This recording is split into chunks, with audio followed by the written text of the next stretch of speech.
Salam dəyərli dostlar, hər birinizi xoş gördük. Ruhumuzun şəfası verilişi ilə yenə də qulluğunuzdayıq, hüzurunuzdayıq. Bugün çox maraqlı və əksərən də izləyicilərin sualları əsasında verilişimizi qurmuşuq. Tanınmış numeroloq, psixoanalitik deyərdim və gözəl insan Kəmalə Mürsəlova ilə yenə də söhbətimizi davam elətdirəcəyik. Kəmalə xanım, xoş gördük. Xoş gördük Səbuhi müəllim. Həmişə sizi görək. Sağ olun. İzləyicilər çox qısqanclıqla yanaşırlar. Ötən verilişdə sizin də mənim də işlərim oldu, amma Bəli. Rafiq Cəlilovdan bir bu verilişin yerində verdim. Gördüm hamı dedi, bəlkə Kəmalə xanım var. Bir dəfə də bu çıxsın da iş güc olur. Əsas odur veriliş davam eləsin. Gördüm sizə sevgi nə qədərdir, sizə rəğbət nə qədərdir. Təşəkkür edirəm. Və yazılardan da görünür ki, bir dənə neqativ şey orada yazılmır. Bu çox yaxşı. Mənim özüm danışanda, digər qonaqlar danışanda alternativ fikir olur, bəyənməmələr olur, sizə suallar verirlər. Yəni, bu şey necə olur? Bu çox yaxşı göstəricidir. Maşallah, artıq efirlərdə də tez-tez olursunuz, mükafatlar, başqa şeylər. Fəxrimizsiniz, biz qürur duyuruq ki, belə ziyalımız var. Belə, necəsiz? Çox sağ olun. Təşəkkür edirəm gözəl sözlərə görə. Ondan sonra izləyicilərə təşəkkür edirəm. Mənim özümlə də maraqlanırlar, yazırlar ki, Kəmalə xanım nə olubdur, niyə çıxmadınız verilişə? Deyirəm ki, mən buradayım, çıxacam inşallah. Yəni qrupdan, bizim qrupda xanımlar var, onlar da soruşur, maraqlanır, bəs veriliş olmayacaq. Deyirəm ki, yox, doğrudan da bu həftə çox, həm belə deyək də, çox şükür məhsuldar oldu. Verilişlər, indi yenə də verilişlər olmalıdır. Görüşlər oldu. O da görüş nə qədər gözləyirdik, yəni olmalıydı. Ona görə, yəni bunların hamısına vaxt lazımdır, enerji lazımdır. Ondan insanlar da, yəni bilirsiniz Səbuhi müəllim, üzbəüz görüş tamam başqa bir şeydir. Enerji mübadiləsi, bəli. Çünki bu bugünkü gündə bizim, yəni dünyamızda çatışmayan bir şeydir. Bütün dünyada insanların bir-biri ilə ünsiyyəti, enerji mübadiləsi. O enerji mübadiləsi bəlkə də nə qədər insana, məsələn, bir-birimizdən enerji aldıq, verdik. Bəlkə də bir yarım illik bir enerji oldu. Balanslı olur. Amma sizə çox maraqlıdır ki, deyirlər Kəmalə xanım hər şeyi bilir, hər şeyi. Təkcə numerologiyadan, rəqəmdən yox. O qədər şeylərdən sual verirlər. Psixoloqa aid sualları, karmik suallar verirlər. Münasibətlər sistemi ilə bağlı. Dedim, onu yorursunuz. Qoy, heç olmasa hesablama kimi olan. Amma deyir, yox, Kəmalə xanımdan filan şeyi soruşun, o bilir. Məsələn, karma haqqında, məsələn, ziyalılar deyir. Karma haqqında, o bilgilər haqqında Kəmalə xanım qədər anlayışlı, anlaqlı danışan olmayıb indiyə qədər. Danışırlar, amma tuta bilmirik, o nəbzinə girə bilmirik. Kəmalə xanım onları bilir. O da sizə güvəndən asıldı. Bunu ancaq Kəmalə xanım bilər. Bunu yəqin ki, Kəmalə xanım bizə cavab verər. Təşəkkür edirəm sizə, yəni o geri dönüşlər üçün. Mən çox vaxt çalışıram ki, mənim orada etdiyim o, belə deyək də, etdiyim açıqlamalar həmişə dinimizə və elmə. Əgər dinlə elm orada sübut olaraq üst-üstə düşürsə, o mənim üçün okeydir. Ona görə də belə deyək də, o heç vaxt artıq orada kimsə deyə bilməz ki, yox budur. Çünki bu elmdir, bunu elm kimi görüblər. Və dinimizi də bilən insan bilir ki, bəli, burada belə deyək də, birinci konstitusiyamız bizim dinimizdə olan, yəni Quranda yazılan qanunlardır. Ondan sonra da bizim, yəni bu elm ilə dövlətimiz, ondan sonra elm ilə ortalığa qoyulan bir şeylər. Ona görə insanları o həmən cavab düşünməyə vadar eləyir. Düşünüb hərə oradan öz seçimin götürür. Din demişkən, elə dindən verim də birinci sualı. İzləyicilərin sualları da. Verin. Yenə bilmirəm, sizə ünvanlayıblar. Yəqin ki, bilirlər ki, siz cavab verə bilərsiniz. Çünki bəzən mənə də elə sual verirlər, mənim sahəm deyir. Deyir, izləyicilər israrla soruşur ki, Kəmalə xanımdan soruşun. Dində niyə deyir ki, qan qohumları ilə 3 gündən artıq küsülü olmaq olmaz? Çox maraqlı sual. Nə olur, ondan nə olur ki? Amma qohumlar var ki, illərlə küsülüdürlər əslində. Bəli. İndi bu nə demək? 3 gündən artıq küsülü qalmamaq nə anlama gəlir? Sizin sahə ilə bildirin. Əslində bu numerologiya sahəsi deyildir. Özünüz bilirsiniz ki, burada həm karma bilikləri, həm dini biliklər, həm də elm durur bunun əsasında. Yəni bunu mən indi çalışacağam başa salım. Əslində çox da çətin bir şey deyildir bunu başa düşmək. Baxın, əgər 3 gün deyilib burada, orada 5 gün də deyə bilərdi, ya və yaxud da 2 gün də deyə bilərdi. Peyğəmbərimizin hədisi var belə.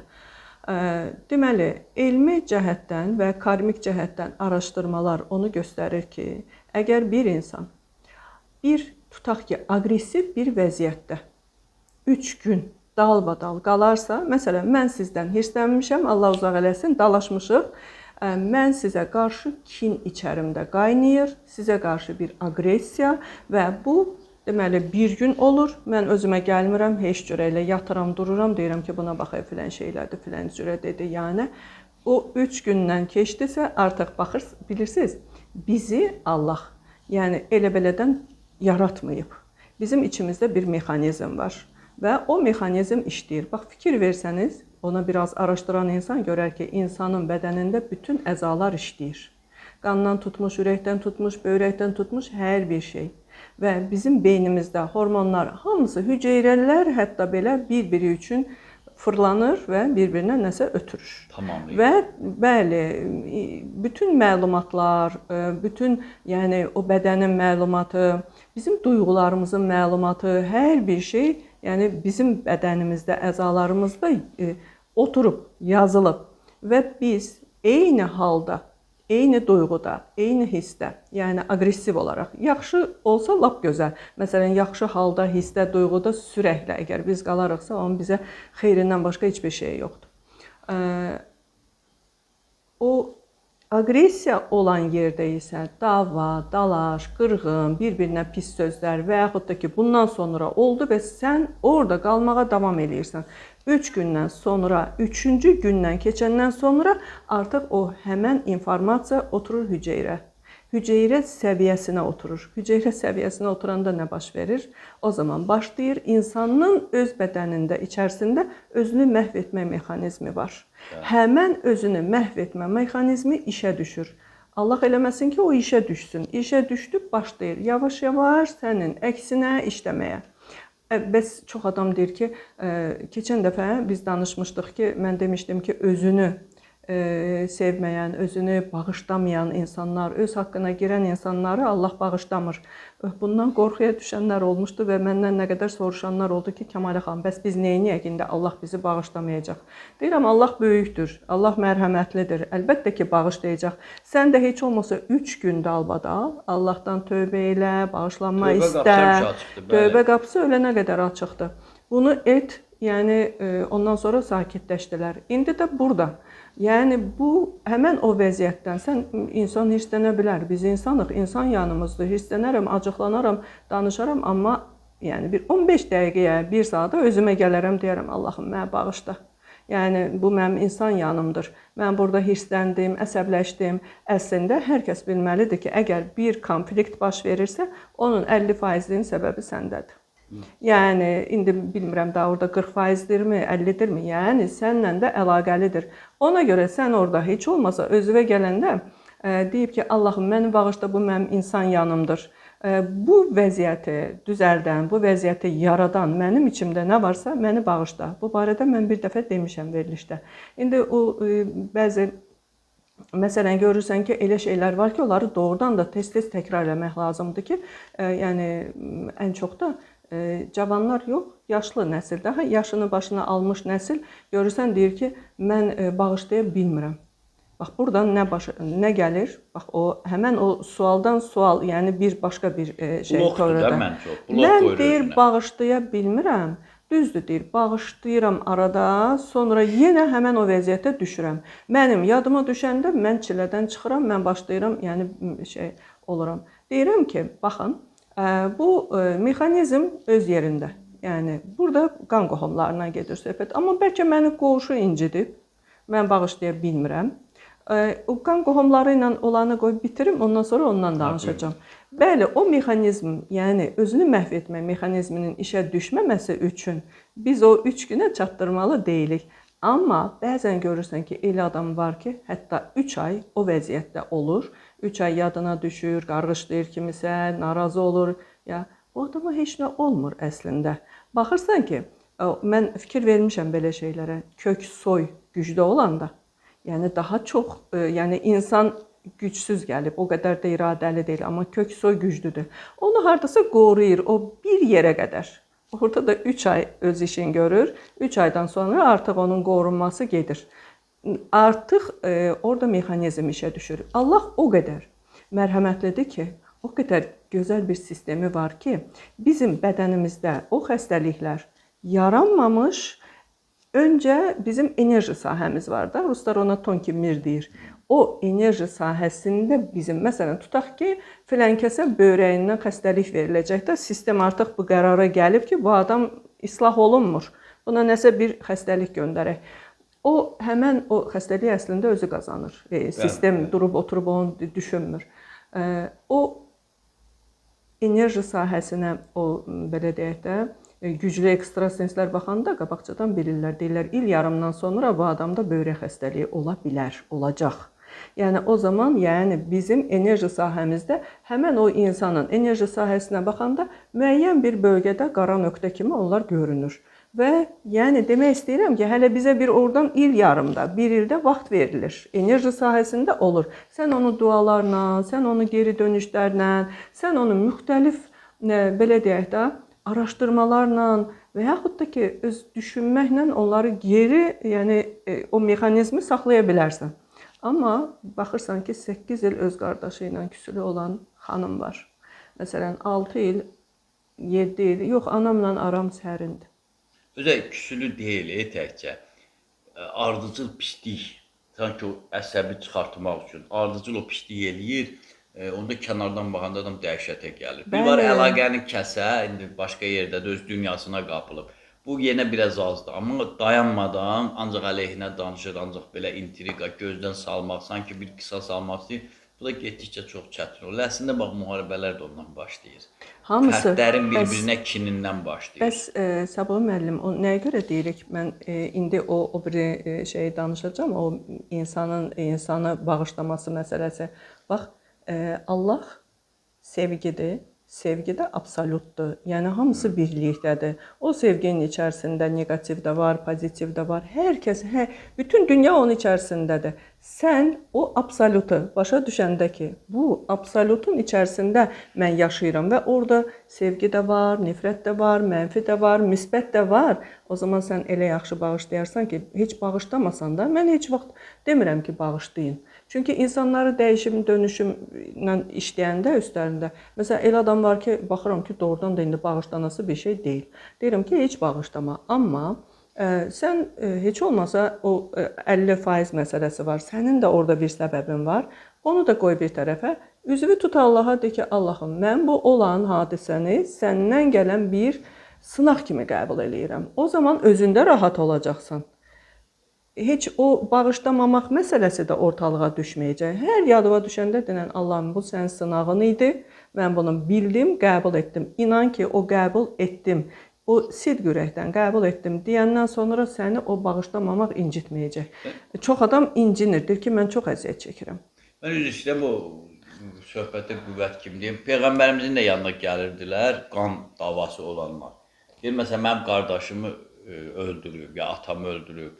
İlk öncə onun sözü oldu ki, çalışın bağışlayın. Yox, bağışlaya bilməsə dinin o qaydalarına görə qardaşını öldürüb, sən də onu gərək qardaşını öldürüb, belə, ya özünü. Orada qan almaq kimidir. Yəni deyir, əgər razılaşmasaz, gərək belə olur. Amma hamısına, bütün hallarda nə olur olsun, çalışın birinci bağışlayın deyirdi. Bağışlamaq da oradan çox böyük qüdrətdir.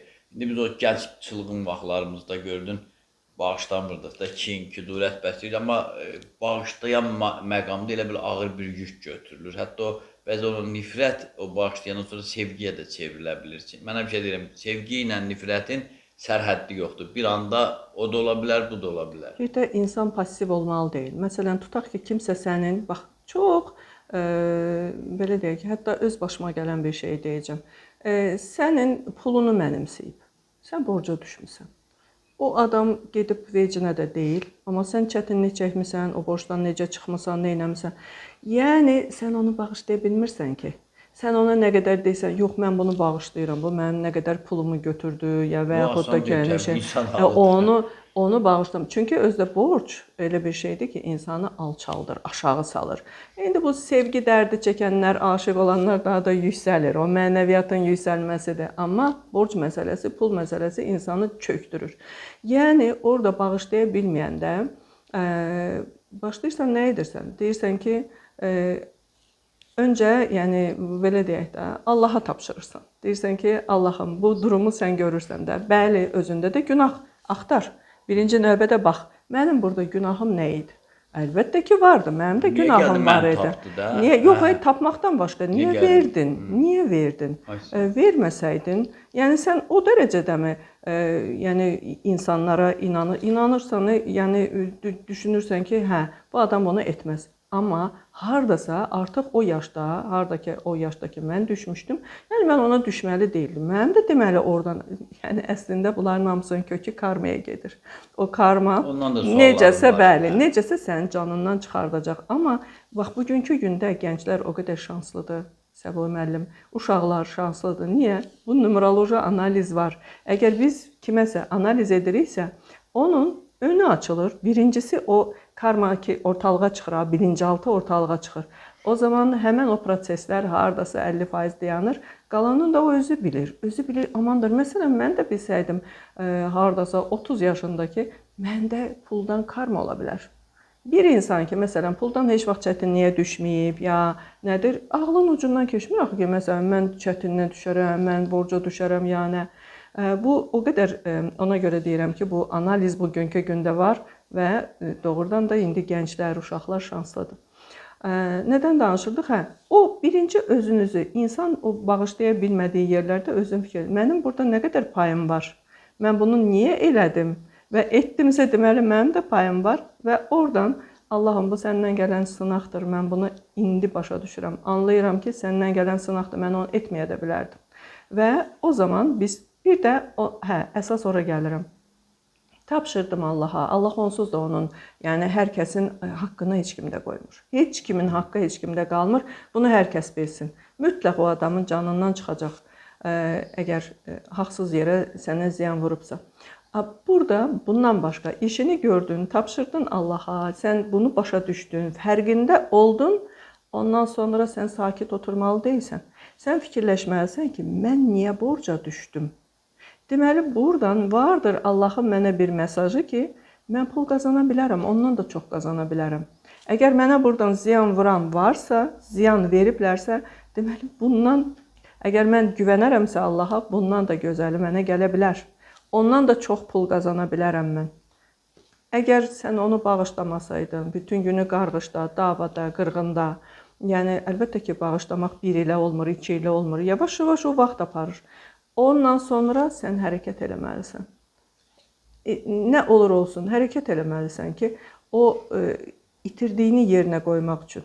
Onu hər adam eləyə bilmir əlbəttə ki, amma orada bir çaba versən, orada bir hərəkət eləsən, mütləq Allah sənə verəcək. Ona görə deyirlər ki, bunu Allah alıb əvəzində daha çox verəcək. Ona sən inanmalısan.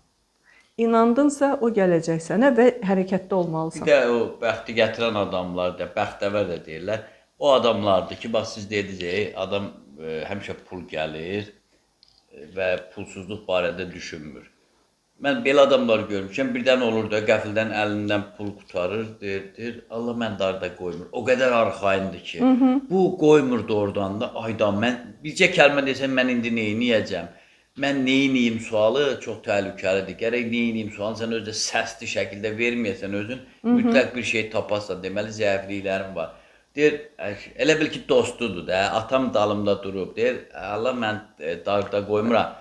Oradan da görsən, bəzən deyirsən, mümkün deyil axı, görsən, sən bilmədən o sualı versən, görsən, o fikri dəyişmir. Deyir, yox, görsən 2 saat, bir gün, 2 gün keçir, yeri dolur, deyir, yəni arxayındır, heç özü də təcrübləmir, gördüm, mən demişdim, bax, elə adamlar gözəl. Sizə onun numeroloji rəqəmin deyim, ana kul var 8, yəni ana xət, keçən verilişdə danışmışdıq, axırıncı verilişimizdə deyəsən, ana xət, yan xət. Ana xətdə 8 olanlar, bax, belə insanlardır. Onlara pul məsələn, ona pul lazım olsun. Sabah artıq o pulu verməlidir kiməsə. Həmən gün onun əvvəl 1-2 gün əvvəl oturub desə ki, mən neyinim, hardan tapım, necə, nətəri, yəni o pul ona gəlir, amma istədiyi qədər gəlir. Məsələn, 500 lazım idi, 500 manat ona pul gəlir, ondan artığı gəlməz. Sistemdə belə deyim ki, o sistemi aldatmaq mümkün deyil, yəni ki, o sistem ona həmişə o qapını açıq qoyub, amma o istədiyi qədər.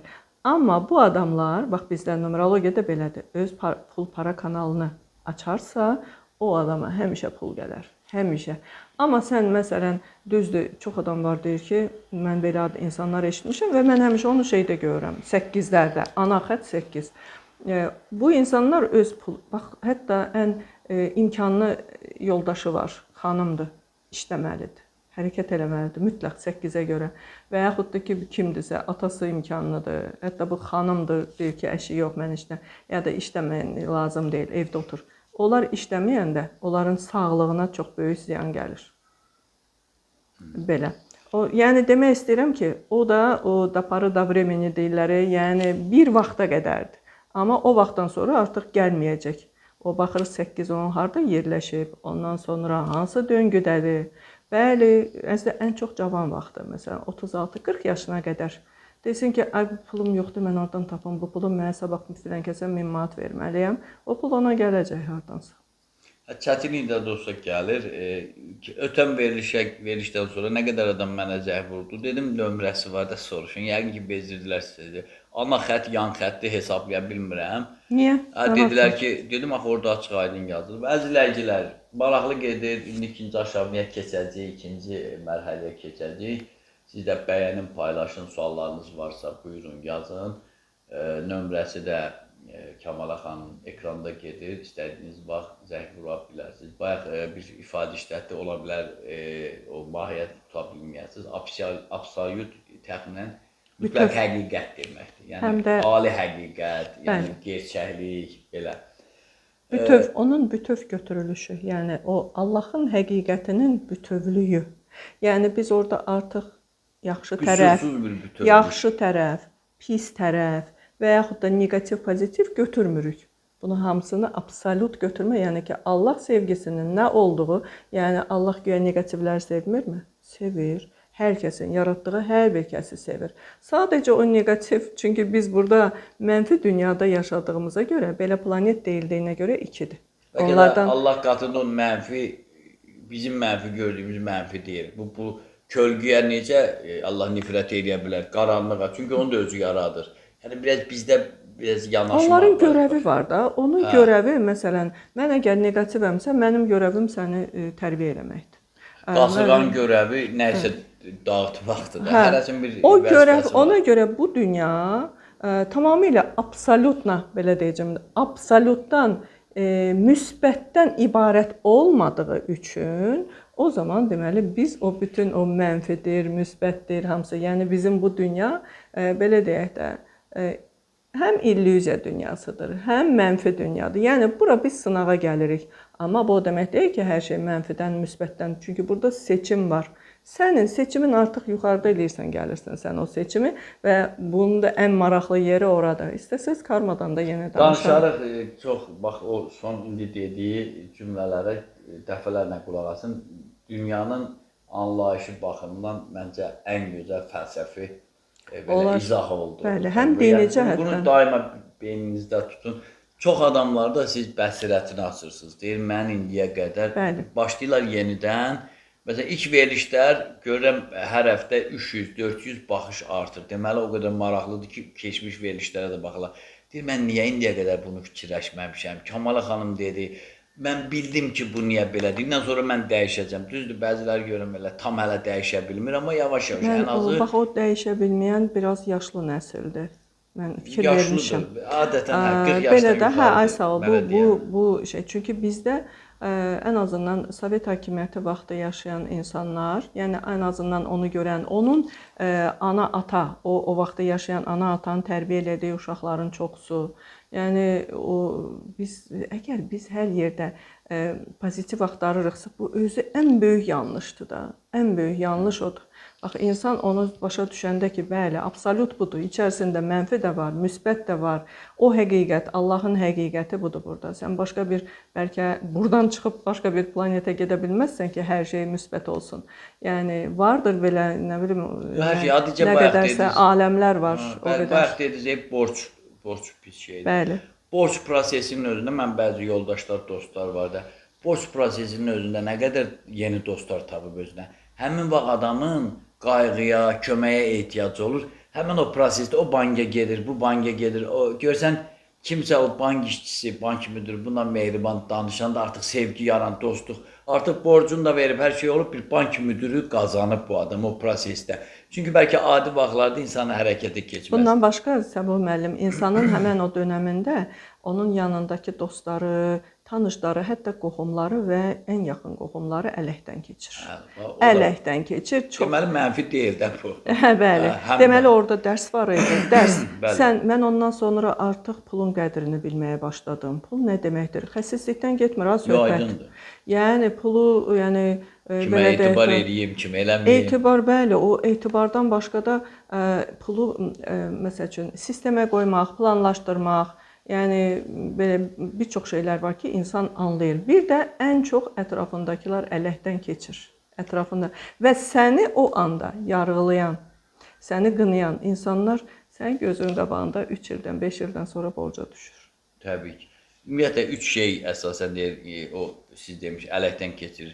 Türməyə düşmək, xəstəxanaya düşmək, bir də kasıblanmaq. Əsasən o dara düşməkdir. Dara düşmək çox. Dara düşən kimi o ətrafda hətta nə bilim ən təcrübəli adam, bəlkə bizim özümüzdə baxırıq, davranış yaxşıdır, hər şey. O məqama Allah eləməmiş düşsək, görüyor, onlar dəyişir. Səbuh müəllim, şeytan adamı elə bax belə yerləndirir də, o deyir, sallayır. Sallayır şeytan adamı. Oturursa mənim indisində məni o şeytan yoldan çıxartmaq istəyir ki, ver. Yəni artıq mən düşünürəm, mən həmişə qoy hamı eşitsin. Borc verəndə ən çox 8-dən problemi olan adamlar, 8-dən karması, ayın 8-i doğulan, yaşam yolu 8 olan və o xəritəsində çoxlu 8 olanlar, 3-8, 2-8. Bunlar borc verəndə, bax, gəlib sizdən tutaq ki, 500 manat pul istəyirlər. Sizin evdə 500 manatınız var, amma onu ona versəniz özünüzə az bir pul qalacaq da, məsəl üçün deyirəm. O puldan nə qədər vaz keçə bilirsiniz, o qədər verin. Bax, bu bir qanundur, bu bir qanundur, karmik qanundur. O puldan tutaq 100 manat vaz keçə bilirsən, deyirsən bu 100 manatı versəm ona, özümə olsa 400 manat qalıb da, bir şey olmaz. Verər, verməz. Bax, belə vaz keçmək. O zaman versəniz o 100 manatı, 100 manat qayıdacaq sizə. Amma o 500 manatı verib desən ki, ay bacı, ay qardaş, bu bir həftəyə bunu qaytar, mənim özümün də yoxdur. Getdi o pul. Yox, sıfırlananda vermək olmazdı. Əslində məntiqlə. Lap heç sıfırlanmasın. O məntiqlə də odur. Siz düz deyirsiniz. Məsələn, mənim 500 manatım var, bir 100 manata bir eynək almaq istəyirəm. Deyirəm, yox, keçən ilki eynəyə hələlik vuraram, qoy bu 100-ü verim, daha vacibdir. Amma mən bu Allah verdiyim, mən büdcəmdir, bir xasis hesab, 500-ün hamısını verib, o bəlkə də o karmik banka zərərdir, zərbədir. O baxır da, indi insanlar kim o karma ilə gəlib, pulun paranın karması, çünki nəsildə düzgün işləməyiblər pulla.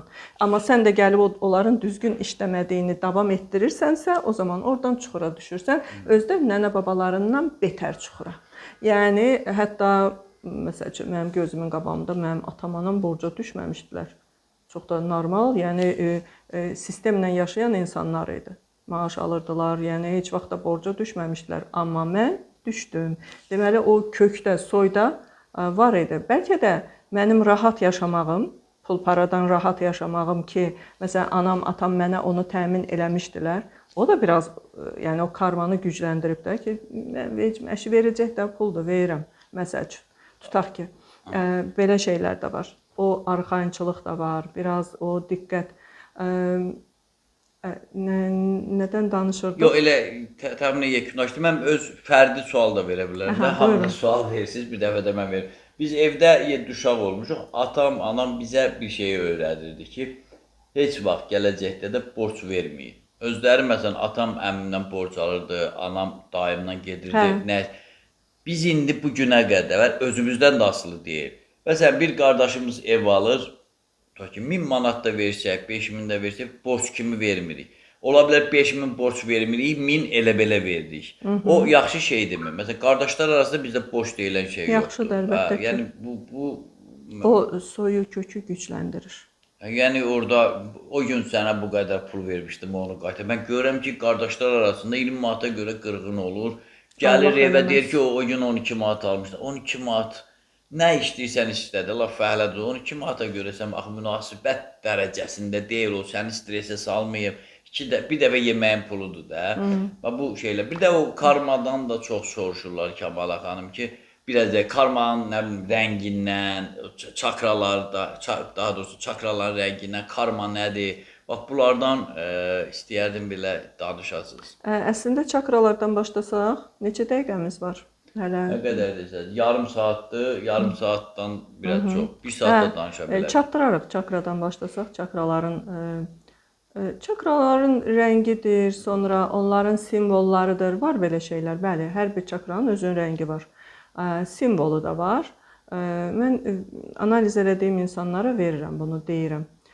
Enerjisi var, yəni qadın enerjisi, dişil, eril enerji deyirlər də, hansı bəli.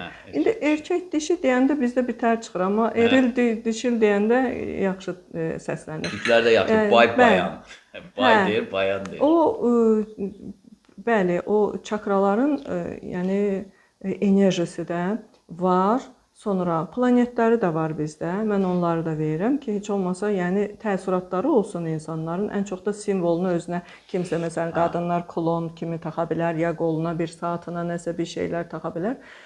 Bir də çakraların ən çox nəyi ifadə edir o çakra? O çakra nəyə xidmət eləyir? Bizim o tutaq ki, orada kök çakradır, yəni sakral çakradır. Bunlar nəyə xidmət edir? Və o qədər inanın ki, yəni biz numerologiyada bundan istifadə edirik də. Ad və soyaddan çakraların düzülüşü, nənə-babaların da nələr, onların çakraları vəziyyəti nə yerdə olub, nəyi keçiblər, nəyi keçməyiblər, hardan tuzağa düşüblər və bizdə nə var, biz nəyi seçib gəlmişik, onlar hamısı çakraların vəziyyətində çıxır. İstəsəz ondan danışa bilərik. Danışa bilərsiniz, amma bəzən deyirlər bu hansı rəqəm ya çakradan irəli gələrək bir evin bir uşağı, tutaq ki 5 övladdır. Bir uşaq həmişə tək qalır. Qıraqda qalır, ya gedir başqa ölkədə yaşayır, başqa ölkədə oxuyur. Deyir, o səbəbi varmı, əsası varmı? Məsələn, bu adam bütün hamı bir yerdədir. Hətta bu ev alanda da qonşuluqda ev olmur həmən vaxt. Gedir uzaqdan ev alır, özündən asılı olmayaraq. Bu niyə yazıq qıraqda qalır? Bəlkə də imkan hamısından yaxşı olar, amma bu qıraqda qalır ancaq. Belə episentrə yaxınlaşa bilmir. Onu çox soruşurlar. Onlar 4-lərdir ən çox. 4 rəqəmləri. Yəni bu 4-dən karması olanlar olur çox vaxt. Mən demirəm indi ayın 4-ündə doğulan, baxırsan ki ayın 4-ündə doğulub amma karması falan yoxdur. Onlarda elə bir çox şeylər olur. Amma az da olsa seçilir o biri evin o biri uşaqlarından az da olsa seçilir. Və belə deyək, 4-dən yaşam yolu ola bilər, 4-dən karma ola bilər. 4-cü çakra boşdur. 4 yoxdur orada. Ya da ki, həddən artıq çoxlu, yəni ora denk gələn rəqəmlər, hərflər var. Məsələn, Məhəmməd sözündə olduğu kimi. Yəni orada M-dır, yəqin artıq izləyicilər bilərlər ki, M-dır, D-dır, D hərfidir, M hərfidir. Bunlar yəni çox olarsa V hərfidir, çox olarsa, çox təkrarlanarsa, bu artıq neqativə gedir. Yəni burada elə-belə çox adam elə bilər ki, məsələn, bizim Peyğəmbərimizin adına görə mən deyirəm neqativdir. Xeyr, ad neqativ deyil. Prosta həmən adın onu ay sağ ol. Uşaqların başına gələnlər yükü elə kakras da ki, yəni belə deyək də, istifadə edib bundan deyəm ki, uşağa Məhəmməd adı qoyanda biraz baxsınlar. Yəni heç olmasa bir müddətə qədər qoymasınlar. O uşağın huyuna, suyuna, bir analizinə baxdırsınlar. Bu uşağın nəyə açıqdır, nəyə qapalıdır, bağlıdır. Çox uşaq o enerjini götürə bilmir. İnanın ki, götürə bilmir. Ağzından çıxan söz, yəni belə deyir ki, filan baxırsan ki, uşaq huysuzdur. Uşaq xaraktersizdir. Uşaq deyir ki, illaha mən deyən olacaq, bunu eləyim, yəni. Ya da ki, yəni deyir özdə, bunu eləyəcəm, olsun, yəni gedir oradan da ziyana düşür.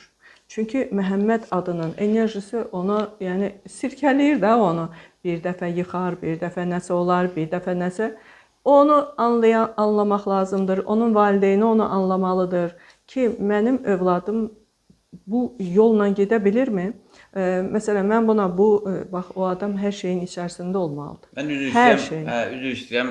İzləyicilər bəzən hər şey tərsinə yozur. Birdən düşünərlər ki, siz çalışırsınız. Əziz izləyicilər, Məhəmməd adı, Əli adı və digər adlar çox adama, məsələn, bizdə kənddə biri var idi. 6-7 adamın yuxusuna girdi ki, filan kəsin oğlu olacaq, ona Məhəmməd adı qoydu. Amma adam avara oldu, pis işlərlə məşğul oldu, araq içdi, ibadətdən uzaq oldu. Əlbəttə o sonra da pis şeylər oldu da. İndi deməli Kamala xanım onu demək istəyir ki, ada uyğun yaşaya biləcəksə, onu təmin edə biləcəksə, o da amma demir filan adı ki, özünüz seçərsiniz. O adam ona görə yaşaya bilmir, ona uyğun ki, bir dəfə getdi, içki içdi, tutaq ki də.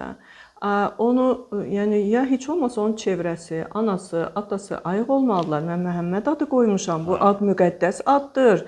Bu uşaq yanında, hətta o uşağın yanında elə bir söyüş söyülməli belə deyil. Özü də söyməməlidir, nə də söyüşdür. Yəni bu uşağı da tərbiyə edən ana-ata var da. İndi o uşağı balaca vaxtından necə tərbiyə elərsən o da. Ona görə mən deyirəm ki, əgər qoyurlarsa qoysunlar, amma nələrə diqqət eləsinlər, nələrə diqqət eləsinlər. Və çox görürəm ki, kimsə məsəl üçün xanımlar ən çox Zeynəb, bir də Fatimə adı. Bir də B var. Yox, şeyə görə qoydururlar ki, bu dini Fatimə peyğəmbərimizin yəni Ayşədir. Ayşə çox yox, ən çox Zeynəb görmüşəm. Yəni dini bilmirəm kimlərəsə müraciət eləyirlər ki, yəni sanki ikinci bir ad kimi heç kim onu bilməsin. Ən çox mən gördüm, yəni soruşdum maraq üçün, yəni bu adlardır. Əslində bu adları da daşımaq çətindir. Əgər o insan doğrudan da həmin xanım ağzı dualıdırsa, gözəl xarakterə malikdirsə, yaxşılıq eləyir, yəni hər şey anlayır, fərqində olan bir xanımdırsa çox da gözəl təsir eləyir. Çox da gözəl təsir. Amma məsələ burasındadır ki, numerolojik cəhətdən mən onu doğru düzgün saymıram. Niyə görə? Bax, düzdür, sənə ad gizli qalan bir şey deyil də. Bizdə numerologiyada o ad səslənməlidir ki, o sənə təsir edəsin. Onun frekansı var axı, hər hərfin, hər rəqəmin frekansı var. Məsələn, mənim adım ilə mənə əgər müraciət edirlərsə, deməli o adın frekansı mənə təsir eləyir. O frekansdayam mən. Yəni belə deyək. Amma o ad məsələn o qoyulursa sənə, sən onu gizlində saxlayırsansa, o da çox vaxt bizim xalqda, millətdə heç kimdən, yəni gizlin deyil, çox vaxt onu cadu falan eləməsinlər deyənə qoyurlar ki, yəni güya ki mənim adım dəyişdi, belə heç kim mənə cadu edə bilməz. Deyirəm, sən niyə düşünürsən ki, sənə cadu edəcəklər? Yəni o xətti açırsan da. Bəli, sən niyə düşünürsən ki, deyir, nə bilim, mən dedilər ki, bax belə olsa daha yaxşı olar. Deyirəm, sən axı buradan siz demişkən xətti açmaqdan başqa sən sanki çağırırsan bunu ki, amandır, burada belə bir elə bir ki, o çiçək var, arıları çağırırsan ki, gəl bal yığ. Yəni sən o enerjini, özün enerjini sanki o doğrudan da, yəni bu numeroloji karmik şeylər var da, qanunlar var. Əgər bunu etdinsə, sənə hardansa, oradan, buradan gəlib bir şeylər olacaq. Qorxan gözə çöp düşər, onun gözləyir. Xalqımız o qədər belə deyək. Amma Kamala xanım, Çində hər bir, az qala hər bir adamın ikinci gizli adı var. Ancaq işə götürəndə o bilinir ki, məsələn, bunun adı Çin deyil, Wangdır, məsələn. Orada yazılır, gizli adı da yazılır hətta. Orada elə bir qayda var, bildiyim qədərdə, indi əksər bölgələrində. O da yəqin gözlə məxsus başqa bir şeydir. Onlar onu ancaq o məqsədlə eləyirlər ki, məsələn, varlıqlar var da, insandan başqa varlıqlar var. Biri var ki, insan getsin, cadu eləsin, varlıqların onlara toxunmaması üçündür. Onu müəyyən yaşa qədər eləyirlər məncə. Mən elə bir şey eşitmişəm. Yəni 12 yaşına qədər, uşağın cinsi yetkinlik dövrünə qədər, hardasa bir çox ölkələrdə belə bir şeylər var. Ümumi ad qoyurlar uşağa. Əslində bu doğru düzgün bir şeydir. Uşağın məsələn 12 yaşına çatır, uşağın dəqiq adı yoxdur. Uşağa məsələn İtaliyada mən qabaq oxumuşdum, elə bir qızların hamısına nəsə bir 12 yaşına qədər qəşəng bir söz vardı, yadımdan çıxıb. Nəsə belə bir söz deyirdilər ki, elə müraciət edirdilər. Necə bizdə xanım sözü yoxdur. Onlar məsələn çiçək adı kimi belə bir ad var idi. 12 yaşında artıq o uşağın huyuna, suyuna, xarakterinə baxaraq ona bizim Dədə Qorqudda da belə olub da. İgidlik göstərəndə qadınlara deyəsən elə anadan olandan ad qoyurlar, amma kişilərə igidliyinə görə. Yəni bizim Dədə Qorqudda insanlar öz adlarını qazanırdılar. İndi xanımlardan o yazılmayıb məncə elə, amma kişilər öz adlarını qazanırdılar. Bu çakralardan davam edelim. Məsələn, bəziləri bizim çakralarımızı Kamala xanım müalicə edə bilərmi? Belə suallar verir. Mən nə edeyim? Nə sual verirlər, mən də sizə çatdırıram. Əsas çakraların rəngindən danışmadığımdan bilən. Danışacağam mı? Onların hamısını bir yerdə deyəcəm. Çakra əgər kimsə sizə deyirsə ki, sənə çakra açıram. Bax görürsən mən Instagramda orada burada görürük də, filan çakranın açılması, filan çakranın nə bilim mən nəyi və yaxud da ki, gəlin sizə filan çakraları açıram. Bütün çakraları blokajdan çıxardıram. Hətta bir xanım var idi. Mənə dedi ki, mənim çakralarımı açıblar. Belə bir şey söz dedi. Da nə deyəsən, düzdür, mən başa salıram, maarifləndirirəm ki, sənin çakranı kimsə aça bilməz. Sən öz evində oturmusan, o da öz evində oturur. Lap gəldi sənə əlin sürtdü, neynədi, yəni bioenerji versin, kosmik enerji versin. Sənin çakran bəli, bu tamam başqa bir şeydir. O çakra sənə məxsus olan bir şeydir. Sənin enerjindən əlaqəlidir. Düzdür, sənin enerji kimsə yüksəldə bilər. O bioenerji zat, onun da bir vaxtı var da. 3 günmü, 5 günmü, kimsə 3 gün göylərdə olur, sonra tapmadan düşür. Kimsə 5 gün, kimsə nə qədərsə. Amma bütün bunları keçən insanlar var ki, deyir ki, mən başa düşdüm axırda ki, bütün hər şeyin məğzi nəymiş. Bəli, bizdə müsəlmançılıqda o ruslar deyir, xalyava yoxdur, havayı bir şey yoxdur. Biz bunu özümüz qazanmalıyıq, özümüz etməliyik. Düzdür, rəhbərlik altında. Məsələn, mən öyrədə bilərəm ki, filan 7-ci çakranı aktivləşdirmək üçün nə etməlisən? Çünki mən onun xəstəliklərini bilirəm, mən onun artıq törətdiyi bir şeyləri, 7-ci çakranın əskikliyi nə edə bilər bizim başımıza? Hansı oyunlar gələ bilər? Nələrə bu həyatda dözməli olarıq? Ona görə onun çarələri də heç çətin bir şey deyil. Sadəcə burada bilirsiniz nə lazımdır Səbul müəllim? Sistemli şəkildə işləmək və səbir. Məsələn, elə adam var ki, məsələn, 4-dən karması olan insan 3 gün, 5 gün bir şey eləyər, sonra deyər ki, yox, heç bir şey olmadı. Olmadı. Uzun vadəli iş görə bilmir axı. Yəni, başlayır, yarımçıq qoyur, başlayır, yarımçıq qoyur. Amma əzimli insanlar onun axırına gedir. Məsələn, tapşırıq verirəm ki, 40 gün filan şey elə. Və yaxud 21 gün filan şeylər olunmalıdır. Onun çakralarına uyğun olaraq olumlamalar, təlkinlər. Çünki burada, bax, bizim çakra bilirsən necə düzəlir? Biz bilinçaltı, bax, numeroloji analiz, biz bilinçaltını ortalığa qoyuruq. Bilinçaltı da hamısı, bütün danışdığım rəqəmlər hamısı bizim şuur altında oturan, bütün kodlarımız, bizim nənə-babadan gələn hər bir şey. Onları biz bugün başa salırıq və oradan bilirəm ki, mən bu adamla hansı yöndən işləmək lazımdır. Və oradan olumlamanı veririk, nə edirik? Bilinç, yəni şuur altında olan həmən kodu dəyişirik. Onu silmək, mən gedim, oturum, sən də otur öz evində və yaxud mən gəlim, əlimi sənə sürtüm, ya nəsə bir şeylər eləyim, ondan inanın ki, çakra ya heç yerindən belə tərpənməz. Çakralar balaca bir, bəzi insanlarda böyük olur, bəzilərində balaca olur. Çarx kimi bir şeydir. O da, belə deyək də, bizim enerji mənbəyimizdir və biz belə danışanda deyirik, mədə çakrası, ayboğaz çakrası, o çakralar arxa tərəfdən yerləşib. Bizim, yəni bu qarşı tərəfdən yox, arxa tərəfdən. Hamısı bir-bir. Yəni 7-ci çakra tam təpəmizin ortasındadır. 1-ci çakra isə büzdün fəqərəsinin altındadır. Tam altında. O, yəni ara sırayla yerləri var da. Onlar enerji mərkəzləridir. Onlar kişilərdə saat əqrəbinin yönünə işləyir, çarxlar fırlanır. Qadınlarda isə əksinə, yəni sol tərəfə. Bax, indi burada bir saat elə belə götürmüşük. Sağ tərəfə gedən kişilərdə sağ tərəfə gedir, qadınlarda sol tərəfə. Ona görə qarşı cins deyilir. O çəkim, o məsələn, İmyan. Hə, onların bir-birinə çəkilməsi, onların məsəl üçün birində müsbət, birində mənfi, biri sağa, biri sola. Bunlar hamısı, bax, absolutdan danışdıq bayaq. Onların hamısının birləşməsi absolut elə o deməkdir. Yəni, absolut sevgidir, sevgi də Allahdır. O,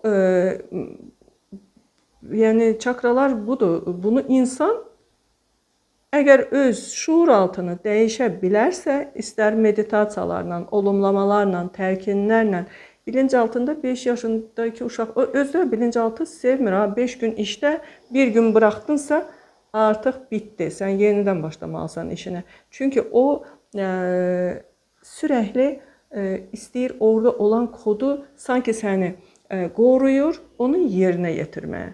O da o yerinə yetirəndə sənə ziyandır bu. Çünki o ma-mə şəkilçisi yoxdur şeydə. Eləmə. O bir söz desən o tərsinə, bəli. Ona görə çakralar belə açılır. Çakralar belə işlənilir. Üstündə işləmək lazımdır. İndi nə deyirsiniz? Danışaq çakraları. Çakranın sağlamlıqla bağlı da suallar verirlər ki, hansı çakra, hansı xəstəlikdir? Düzdür, danışmışıq, dəfələrlə danışmışıq, amma istəsəz. Amma bütün hallarda mən söz verdim kimi valideyn uşaq məsələlərindən də danışarıq. İstəyirsiniz çakranı saxlayaq. Tamam.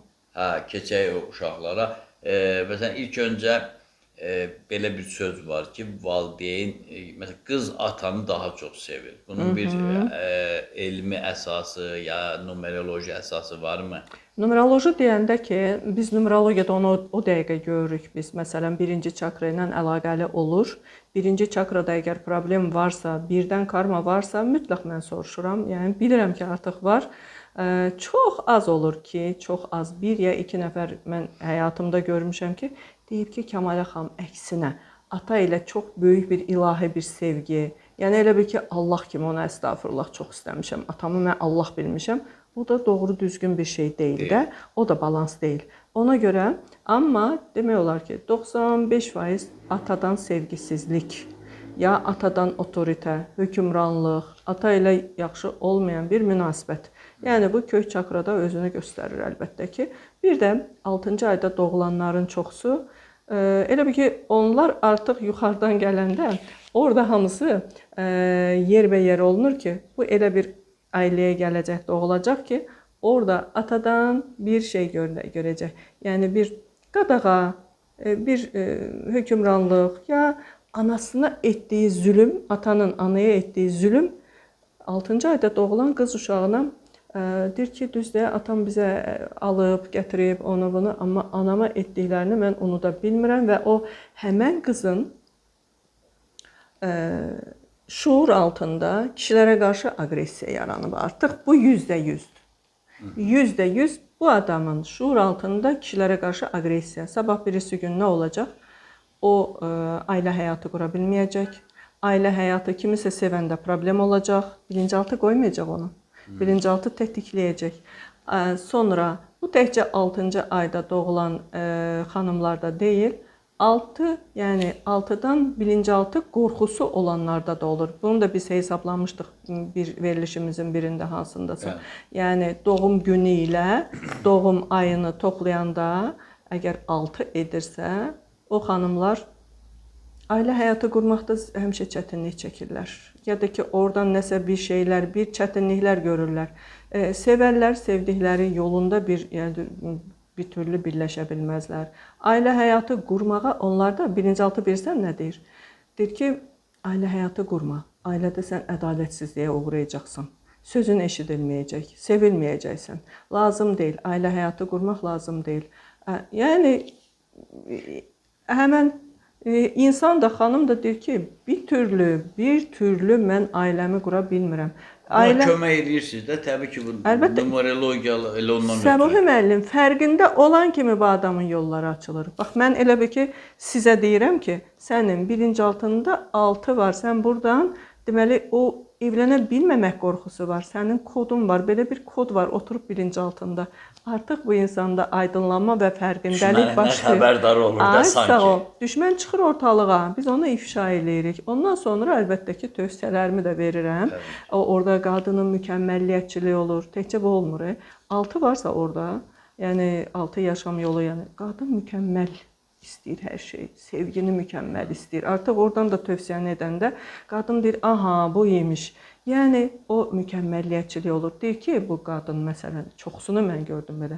Sevdiyim oğlanda mükəmməl olmalıdır. Onun üzü, gözü, xasiyyəti mən deyən, çünki seçicidirlər, altılar seçici olur. Kişilər də belədir, tək xanım deyil.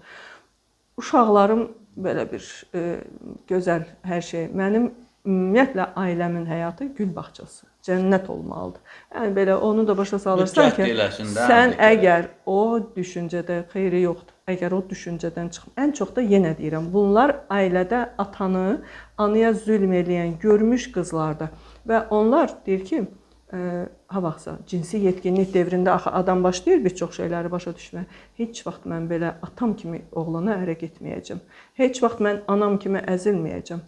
Bax, bunları dedilər, artıq yuxarı ilə kontrakt bağladılar.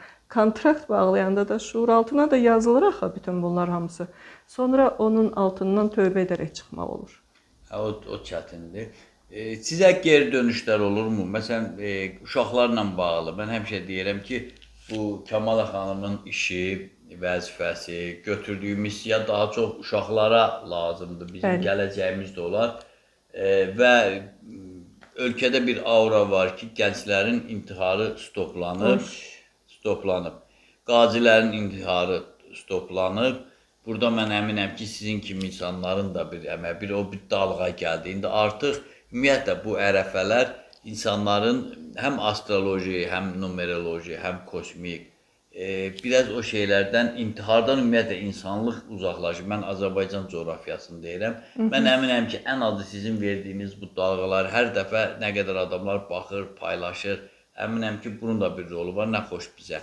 Və sizə indi yenə geri dönüş eləyirlərmi? Mən bir neçə nəfər dedi ki, nəvələrimə yaxşı kömək eləyib. Mən də nə qədər, bir bağça müdürüdür deyəsən, biri müəllimədir deyir. Nə qədər var, deyim, gedin, peşman olmazsınız. Əsasən nəyi soruşurlar, onu bilmək istəyir. Çox xanımlar deyir ki, Kəmalə xanım, təşəkkür edirik, bizə uşaqlarımızı tanıtdınız. Məsələn, elə xanım var ki, deyir, yox, mənim evladım özgüvənlidir. Yox, Kəmalə xanım, elə şey yoxdur. Başa salıram ki, özgüvən nə olan şeydir və uşaqda artıq mən görürəm, axı onu özgüvənsizdir. Bu biraz hələ ki, uşaqdır. Hələ tam oturmayıb yerinə onun xarakteri.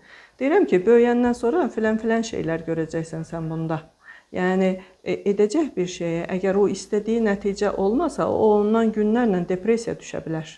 Yəni, özgüvən təkcə o demək deyil ki, hə, mən bunu edərəm döşünə döyüb çıxmaq qabağa. Təkcə o deyil. Sən onu döşünə döyərsən, çıxarsan qabağa, edəndə sən bir 5% pis eləmiş olarsan. Yəni, pis deyək də belə də azacıq biraz negativə düşərsən, sən qüsur olar biraz. Və ondan sən elə bir güvənsizliyə düşərsən ki, yəni o bir dəfə sən addım ata bilməzsən. Hələ ki uşaqdır, hələ ki arxasında ata-ana var. O axı böyüməyi var onun. Yəni biz düzdür bir müsəlmanlar olaraq, yəni Azərbaycanlılar olaraq ölənə qədər övladımızın yanındayıq. Amma övlad indi artıq yəni bütün dünyaya səpələnib insanlar. Uşaq gedir, xaricdə oxuyur, orada yaşayır, orada olur. Baxırsan ki, insanların çoxsu, mən xaricdə yaşayan oğlanlardan analizlər çox eləmişəm. Məsələn, anası deyib ki, övladım filan yerdədir. Baxırsan ki, uşaq atakın içindədir. Qıraqdan baxan deyir ki, nə yaxşı, İsveçrədə yaşayır, filan yerdə yaşayır. İndi bu burada qaz vurub qazan doldurur, ya neynir. İnanın ki, çox çətinliklərlə. Yəni, ora gedib düzdür, onun yaşaması orada artıq o qərarı verməsi özü böyük bir iradədir. Ki, sən özünü orada göstərməyə çalışırsan, orada bir pul qazanmaya çalışırsan. İstər Rusiya olsun, istər Türkiyə olsun. Amma baxırsan ki, onlar elə bir psixoloji durumun içərisindədirlər ki. Depressiv və mühit gözəldir, amma o iç dünyası ilə alınmır. Çünki o iç dünyasında olan şeyləri ortalığa qoya bilmir. Və burada mən ən çox həmişə ailəni günahlandırıram. Ailədən çox şey gəlir. Ailə, ya bax bizdə belədir. Ya o qədər uşağı mənimseyirik ki, uşağın əvəzinə şeylər eləyirik. Uşağa da biraz qıraqdan dərsini oxuyub gəlib danışanda deyir, mənim uşağım özgüvənlidir. O deyil, özgüvən.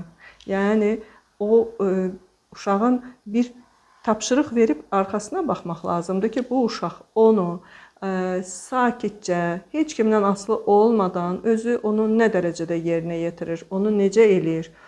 Oradan bir çətinə düşəndə sonra oradan aqressivləşirmi, ya yox? Bax, yaxşı oldu, söz açıldı. Hər kəsə bunu demək istəyirəm, bütün valideynlərə. Övladınıza birinci növbədə nəyi öyrədirsiniz? Bax, onlara imkan verin ki, özləri nə isə etsinlər. Bax, hətta bir şey məsələn eləyirlər, ona kömək edin. İkinci dəfə bu hamısı işdir, uşaqla işdir. İkinci dəfə uşağa elə bir iş verin ki, baxın onun arxasınca o onu necə yerinə yetirəcək. Əgər yetirə bilməsə yerinə, o zaman bax sizin işiniz orada başlayır. Deməlisiniz ki, insan bir işi görə bilməyəndə, edə bilməyəndə oradan aqressivləşməli deyil. Paxıl da olmalı deyil. O ola bilər ki, 5 uşağın içərisində ikisi daha yaxşı özünü qoyar ortalığa. O birisi ondan orada qısqanar. Çox pis, bu pis bir şeydir əslində. Oradan o bir çox şeylərin əsası qoyulur. Və uşağa başa salın ki, sən qısqanmaq əvəzinə, sən həmən yoldaşının əvəzinə sevinməlisən. Bugün o gedər qabağa, sən əgər sevinərsənsə, onu təqdir edərsənsə, onu alqışlayarsansa, o biri gün sən qabağa gedərsən. Amma oradan aqressiya düşərsən, qısqanarsansa, artıq orada bir çox negativ şeylər baş verməyə başlayar. Buradan bax uşaqları belə öyrətmək lazımdır. Sonra uşaq nə olsun uşaqdır? Uşağın özünə məxsus duası olmalıdır. Bax buna axır vaxtlar Səbuhi müəllim o qədər rastlaşıram. 20 yaşı var, 24 yaşı var, 25 yaşı var. Düzdür, 30 yaşlılarda o qədər də rastlaşmamışam. Sual verirsən, Allahla təmas. Çünki sən orada görürsən, mən bunu soruşmaq zorundayam. 7-ci çakra boş, 4-cü çakra boş. Mən bunu soruşmayayım, nə edim? Yəni, deyirəm ki, Allahla təmas nə yerdədir? Hə, Allaha inanmıram, inancım yoxdur, yəni başqa dinlə məşğul olmuram. Deyirəm ki, bundan ötürü dinlə məşğul olmaq lazım deyildir. Burada Allahla təmas tamam başqa bir şeydir. Görürəm, sakitcə qulaq asır. O zaman bilirəm ki, yol açıqdır. Yəni, aqressiya göstərmir. Yəni, hələ də indiyə qədər heç kim mənə aqressiya göstərməyib. Hər halda yəqin ki, danışdığımdan, başa saldığımdan, ona görə. Və o yol açıq olduğuna görə mən ona başlayıram başa salmağa. Çünki mən də illaha edib qabağa gedə bilmərəm. Onu başa saldıqca deyir, hə, Kəmal xanım, bu imiş. Bunu mənə evdə öyrətməyiblər. Ailədə, anam, zaten deyir, ailəmlə razı deyiləm. Anamla atamın münasibətindən, məsələn. Hə, artıq onu da mənə başa salan olmayıb. Heç kim mənə deməyib ki, mən onu elə gözəl başa saldım ki, sənin Allahla təmasın olmasa, sən, bax, payızda o ağacda saralmış yarpaq var, külək əsəndə uçur. Uçur, sonra düşür yerə də torpağa, sonra qarışır torpağa. Bax, sən osan. Sənin Allahla təmasın olmasa, sən osan. Yəni, çox da yaxşı qəbul elədi, anladı. O sonra dedi ki, hamısını eləyəcəm sizə bircə və geri dönüş eləyəcəm. Yəni, o uşağın 24 yaşı vardı. Uşaqdır da. Yəni, bizim üçün uşaqdır. Hələ ki, çünki 25-26 yaşından sonra insanda ən belə formalaşmış xarakter, ondan sonra dünya görüşü o zaman olur. Biz elə bilirik 18-də, indi uşaqlar vallahi 25 yaşına qədər heç, ən çox da qızlar daha çox formalaşır, oğlanlarda da problem olur. Yəni, buradan uşağa dua eləmək, elə oradan, balaca uşaqdır, 5 yaşı var, 6 yaşı var. O bilməlidir ki, yaradan var. Bu dünyada insanları yaradan, hətta o qarışqanı yaradan var, onu ana, ata, yaxşı ata gedir işə, ana da işləyir, yaxşı anaların boynunda çox böyük vəzifə var. Vallahi bu dəqiqə baxırsan ki, el anam var, həm işləyir, həm uşaqla məşğul olur, həm ora qaçır, bura qaçır, çox yükdə üstündədir, alqışlayırsan. Amma el anam var ki, heç işləmir, amma uşağı da öyrətmir.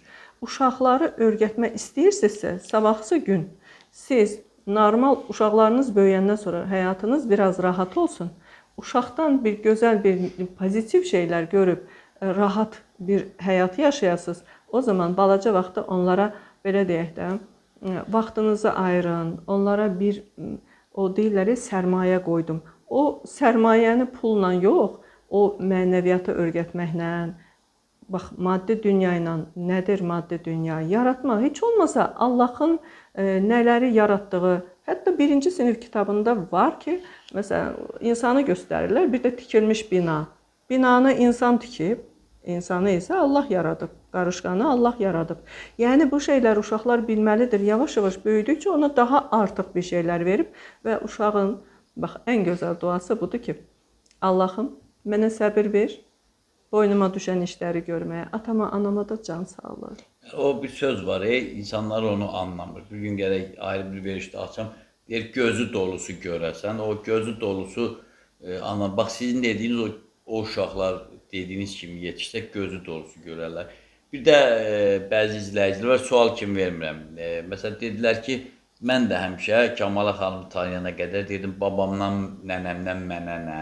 Amma verilişlərdə gəldi, ən çox da bundan əvvəlki verilişdə siz dediniz ki, sən ağacın bir budağısan, deyirsən ki, ağacın dibinə su tökmürəm. Su tök ki, o hamısına yayılsın, sən də inkişaf edəsən. Sən su tökməsən, ona görə xidmət eləməlisən, babana, nənənə dualar oxumalısan. Bu şeylər... O qədər önəmlidir ki, o qədər önəmlidir. Niyə görə? Burada belə bir proses var da. O prosesi başa düşməyə nə var ki, sən, bax, burada bir nəfər hamı üçün, hamı bir nəfər üçündür də. Mən özüm üçün təkcə, bu dəqiqədə elə bir ki, moda düşüb, hər yerdə deyirlər, özünü sev, özünü birinci sənsən, düzdür.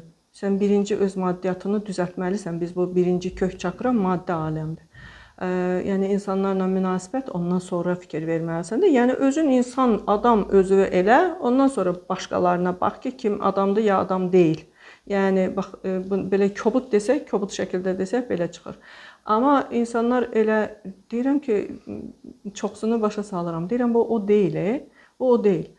Bax, valideynlər də uşaq vaxtından uşağa, düzdür, sevgi veririk. Ən pis valideyn belə sevgi verir uşağına. Pis deməyək də, yəni ən negativ valideyn belə uşağına sevgi verir. Yemək verir, içmək verir, müəyyən dərəcədə nəsə verir. Amma o uşağa da sevgi verməyi öyrədirmi? Hər kəs bunu öyrədirmi? Öyrətmir. Allah rəhmət eləsin. Mənim mamam bir dənə qabı gətirəndə biz 3 bacıydıq da. Əgər hamımız üçümüz də evdə idik, birinə deyirdi, get sən filan şeyi gətir. Ona deyirdi, bunu elə. Buna deyirdi, bunu elə. Və biz oradan hətta narazı olan vaxtlarımız da ola bilirdi ki, hə, mama durub bir iş görən kimi hamımızı buyurur. Yəni, o dərəcədə önəmli bir şey imiş ki, onu bəlkə də o... Eyni vaxtda, eyni ritmdə, bəlkə də ona bir mənası var. Hamı, özü oturub demir, gedin onu edin. Özdə onun bir sözü var idi.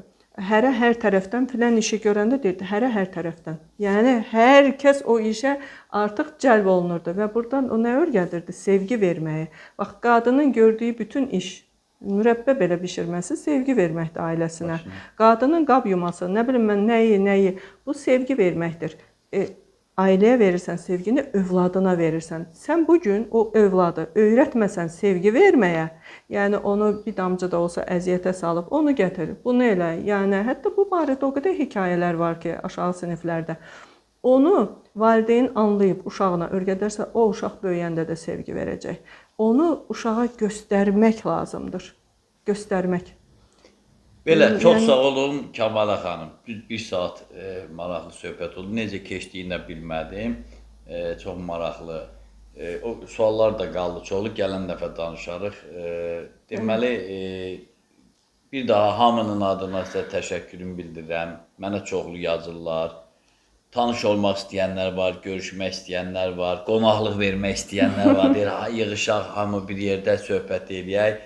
Mən də sizin sayənizdə çox belə deyim, təşəkkür alıram ki, onu bizlə deyir, tanış elədiniz. O da mənim üçün doğrudan da fəxarətdir. Yaxşı insanlar olsun, savadlı, maariflənməyə kömək edən insanlar olsun. Mən canla başdan təbliğata hazıram. Kamala xanım da ötən dəfələrdə dedim, lap çoxdan tanıyıram, amma İndi lazım oldu, indi istədi, indi zaman yetişdi yəqin ki. Biz qrupumuzla görüş oldu. Xanımlar bir hardasa bir 30 nəfər yığışmışdıq. Əlbəttə ki, sizdən də söhbət getdi orada. Dedilər ki, mənə gələn dəfədə Səbuhi müəllimi də dəvət eləyərsiniz. Dedim, Səbuhi müəllim, dedim, Səbuhi müəllim səmimi insandır. Mən ona, yəni, əlbəttə ki, indi qrupla görüşü təşkil eləmək. Sual filan da olur da. Onda gərək bilgisayarımı da aparım. Hə, onlar niyə olmur ki? Gördüm Mən də düzdür, hardasa səhər görüşü yeməyi bəli, var. səhər yeməyi kimi belə təşkil etmişdik. Həm də mən görüş seminar eləmişdim. Dedim, indi görüşürük, onsuz da elə belə oturaq söhbət etməyək. Onsuz da mən orada bilirəm ki, mən elə belə oturub söhbət eləməyəcəkdim. Amma eyni zamanda müəyyən, məsələn, qadınlıq enerjisindən danışdıq və orada bolluq bərəkətdən danışdıq və alma vermə dəngəsi, bunlara sarkacla tanış elədim xanımları. Sarkacı məsələn çox adam var idi ki, bilmirdi nədir. Hətta belə deyim ki, 2-3 il bundan qabaq sarkacı mən özüm qəbul etmirdim. Sonra gördüm ki, Mən də sarkac bilmirəm ki, gəl lazım danışmaq olarsa gələn dəfə olar, elə ondan- əlbəttə ki, elə ondan mən başlayaq. sonra axır bu 1 il bundan qabaq hardasa gördüm ki, ən məşhur uzmanlar sarkacdan o qədər gözəl istifadə edirlər. Deməli, evin enerjisinin yoxlanmasından tutmuş, bir insanın negativ və yaxud da pozitiv onun bilinçaltında nələr var, onları da öyrənmək mümkündür. Və yaxud da bu sarkac, məsələn, tutun mən onu fırladım, deyim ki, gələcəkdə nə olacaq, onun üçün deyil. Sənin bugünkü gündə, məsələn, hətta tutaq ki, balda almısan, keyfiyyətini yoxlamaq istəyirsən. Sarkacdan yoxlaya bilərsən. Sarkaz mən bilmirəm nədir. Ona görə gələn dəfə mən də Göstərib başa salın. bir anlayışı olmayan adam kimi sizdən Yəni soruşuram. orada məndən tələb elədilər ki, Səbuhi müəllimi də və biz necə sizlə tanış olmuşuq, necə yəni belə tanışlıq olub, onun tarixçəsində danışdım xanımlara. Gözəl də bir görüşümüz keçdi. Bir xeylax biz oradan çıxarta bilmirdilər.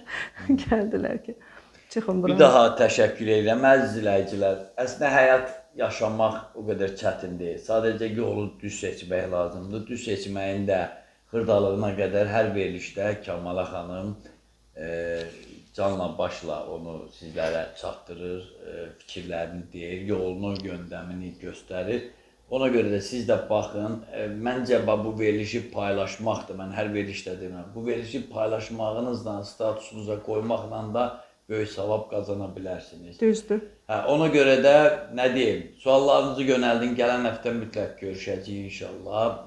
Orada da bu sarkacı deyir, nə deyir, mən bir eşitməmişəm. Hə, başa salaram. Hə, deyir, gündə qulaq bir söz eşitməsə kar olar. Hə, gələn dəfə də mənim marağımı çəkdi.